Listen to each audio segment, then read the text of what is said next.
lumberjack climbing. Is this the tournament where he clears stage 1 finally? He gets up it. And he clears stage 1!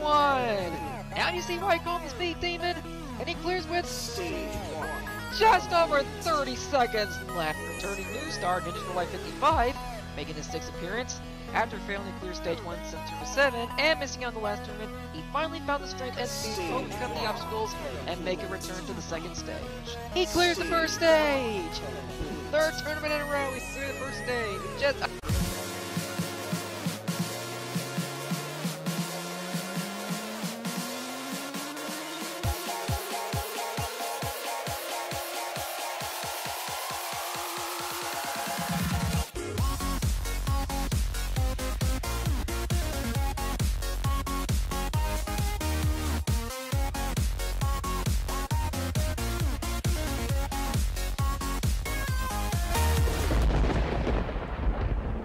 Welcome back to Ninja Warrior of Roblox.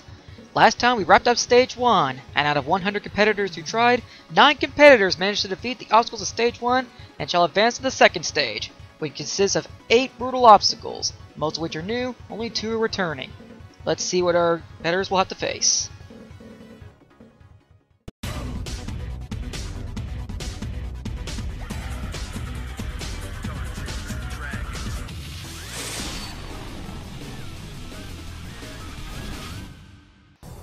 The 2nd stage, filled to the brim with brand new obstacles. 2 are returning, but all are just as deadly. It begins with the turn of the slippery twin slants. Pretty simple, jump from one slant to the next. Then it's on to the brand new obstacle, the triple salmon ladder, the new incarnation of the salmon ladder, where the competitors will have to jump up 3 sets of 2 rungs, each getting slightly higher than the last. If they can reach the top, they'll lead on to the brand new obstacle, making its debut to this course, the unstable bridge. Pretty simple, just jump from bridge to bridge, getting slimmer as you get through. Then it's another obstacle making its debut to this course, the Cannonball Alley. No real explanation needed. Then it's a brand new obstacle, the Delta, where the competitors will have to push a little plank onto a swing and swing their way towards the balance tank. Self-explanatory, just balance yourself onto the tank, make your way across to the metal spin. Also make its debut to this course.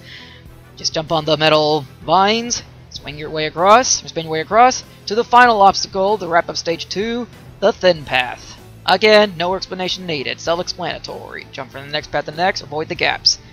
The survivors will have 85 seconds to clear these 8 brutal obstacles, which are more brutal than the obstacles in the 1st stage. Anyone who succeeds will advance to stage 3. Will anyone succeed, or will this be a repeat of tournament 8? Let's find out as we head down to the course where stage 2 is about to commence.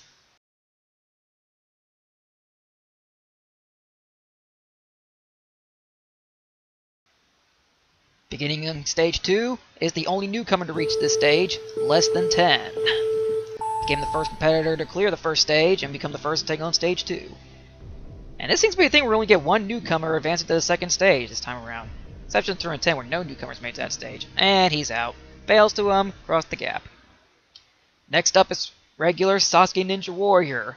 Made his debut in the last tournament, didn't go too great, but fell in the jumping spider. And now in his 2nd appearance, he's made it to the 2nd stage. And he's changed his outfit. Not that I'm complaining. Anyway. And he's made it to the 2nd slant. Up he goes, gotta be careful. And he's past it. Now he's first to take on the triple salmon ladder. Jump onto the first set. Oh no, he can't hang on.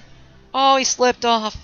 Well, let's take a look at replay of that. He made the jump, but then he just couldn't hang on and almost immediately fell off once he got onto it. And he's been eliminated. Well, that's a bit of disappointment. We gotta move on. Next up is Booba Ace 37, who's making his 2nd appearance to this course. And on his 2nd appearance, he's made it to the 2nd stage. Anyway, now he's on the triple salmon ladder. Got past the slippery twin slant very quickly. Alright, he's out the 1st set. Make the jump to the 2nd set. Yep. Climbing up very nicely. Now he's got to make his jump to the 3rd set. Can he do it? And oh no, he had it, but he couldn't hang on. But he managed to save himself, so he gets another chance. However quickly, can he do it this time? Yes! Make it up to the top ledge, and he's past it! He's first take on the unstable bridge. He's getting through it nicely. Just gotta hang on, and he's past it. He'll be the first take on Cannonball Alley, still got a lot of time left. Can he make it? Oh, he couldn't hang on to the 2nd cannonball, and he's out on Cannonball Alley. Alright, next up is Daniel Pokemon Tosh, who, like everyone else, making his 2nd appearance to the course. On his 2nd appearance, he managed to clear. Why does it seem to be a thing where competitors fail on their first time and then their second time they're able to improve vastly? I don't get it, but whatever. Doesn't really matter because he's on the second stage. Passes Slippery Twin Slants very nicely. Now onto the triple salmon ladder. There he goes. Ooh, there he goes. Not really much to say, just it's taken me a long time to get this tournament up and running. And Daniel Pokemon Tosh up on it, and he's going to take on the unstable bridge. There he goes.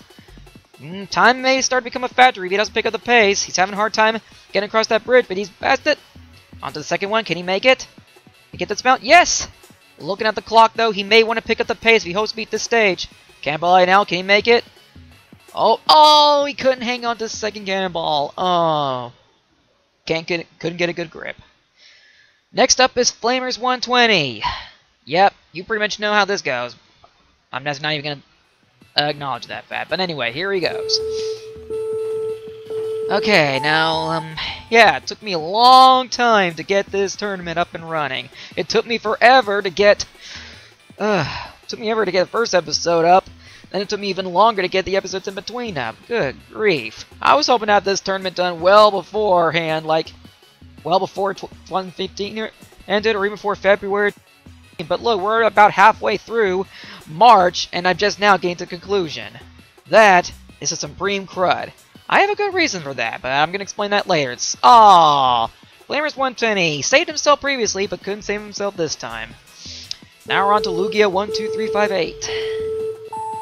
Though this is actually his, I can't remember his appearance, but he's finally into the second stage. After so many previous appearances of trial and error, he's finally made all his training paid off, and he's on to the second stage.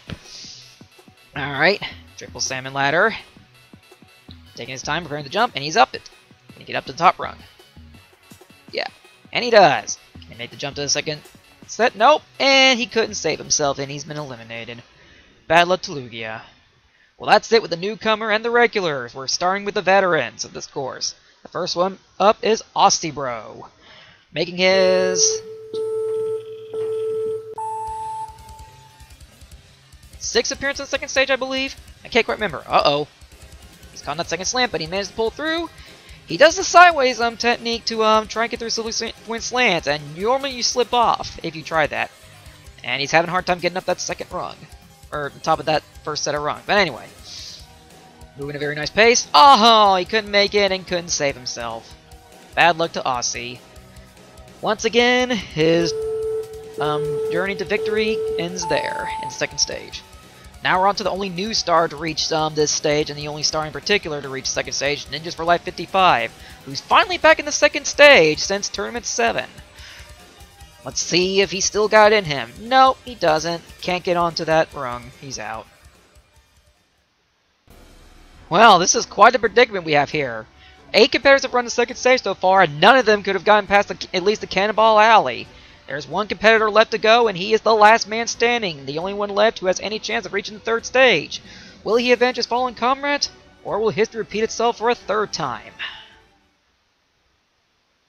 And here he is, veteran Furipu, the last man standing, and I doubt he was expecting to be the last man standing for at least the second stage. But now the weight of his fallen comrades lie on his shoulders now. He's going to have to do what not many people have managed to do before him, by feeling the pressure of all 199 fallen competitors relying on him to achieve victory. The camera got stuck in the water, so now I have to take over myself as the camera person. And I don't have much experience with the camera, honestly. That's why I hired a camera person, but oh well. I don't seem to be doing bad at the job, but anyway, here's Furipu on Cannonball Alley. He's on to the second Cannonball. Can he make it to third? Yes! And he's the first to beat the Cannonball Alley, and he'll be the first to take on the new Delta Swing. He's got to push that little plank a bit, or at least get on top of it, but he's made it. Onto the balance tank. Get it rolling nicely. Got a good pace, and he's past it. Onto the metal spin. He's got to jump onto those metal vines and spin his way across. And he does! And he's got a load of time left as he takes on the thin path. He'll have to jump between each pillar and avoid the gaps. He made the stage in the last turn, but timed up on this obstacle, but not this time. He clears the second stage with just under 18 seconds left. Furipu, the last man standing, managed to persevere, conquer the obstacles, and will advance to the third stage, become the only competitor in the tournament, and the first of the new course renewal to do so. He looked very nice with the obstacles, and the only thing we couldn't see much was his trip to the second slant, and through the most of the triple salmon ladder because of the cameraman and his seizure. Anyway, he got past the Cannonball Alley and conquered the obstacles to follow, and will advance to the third stage. His journey to victory is not over yet. He'll have to take on even more brutal obstacles that await him in the third stage. Good luck, Furipu. We'll be rooting for ya.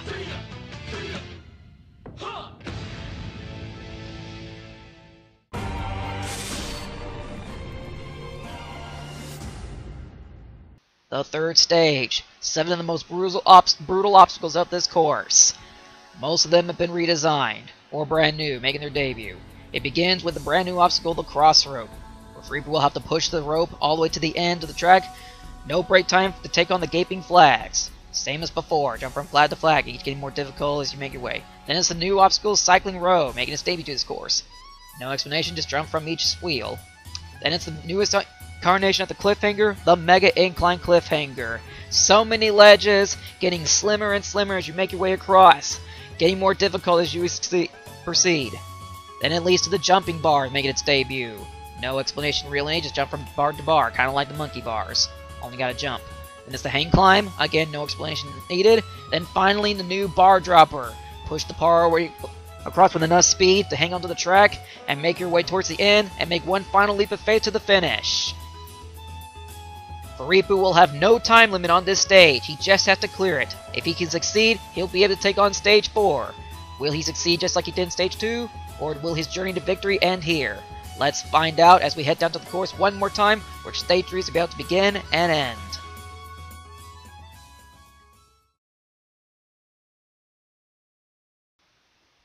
Here he is, the last man standing, Furipu. He bared the burden of clearing the second stage as last man standing, and now he'll have to do it again on the third stage. Unlike Bunpei Shiratori in the last tournament, Bunpei wasn't the last man standing and going to the second stage. He was only got that going to the third stage. But now here's Furipu. He'll have to take on the cross rope. He's got to hang on to that rope and push his way across to make his way to the gaping flags. Here he goes. Oh, he got through that really fast. Uh-oh, can he hang on? Oh, yes! And he's onto the gaping flags. Again, no explanation. Just jump from flag to flag. Anyway, works as long as you get past it. But he's handling it nicely. Hey, we have one person who managed to clear stage 3 in the last tournament, so Furipu should do it. He's going through this course stage really nice. There's no time limit. You can slow down a bit if you need to. Whatever. Although then again, when Bunpei cleared stage 3 last time, it was easier than this version. Well, we'll see how Furipu does. He's on the cliffhanger now. There are 4 90-degree turns, or jumps, on this obstacle. Make his way forth. He's onto it. The slanted ledge. Can he make the jump? Yes! He's hung on to it. Furipu has become the first competitor to take on the new cliffhanger and became the first person to clear it. Oh my goodness. This is Furipu's second time to second stage, and previously, when he made it to the stage, he failed the cliffhanger that came before this.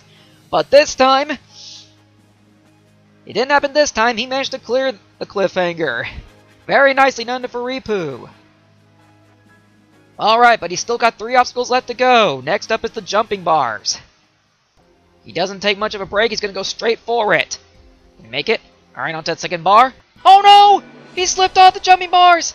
He's out! Furipu's fallen!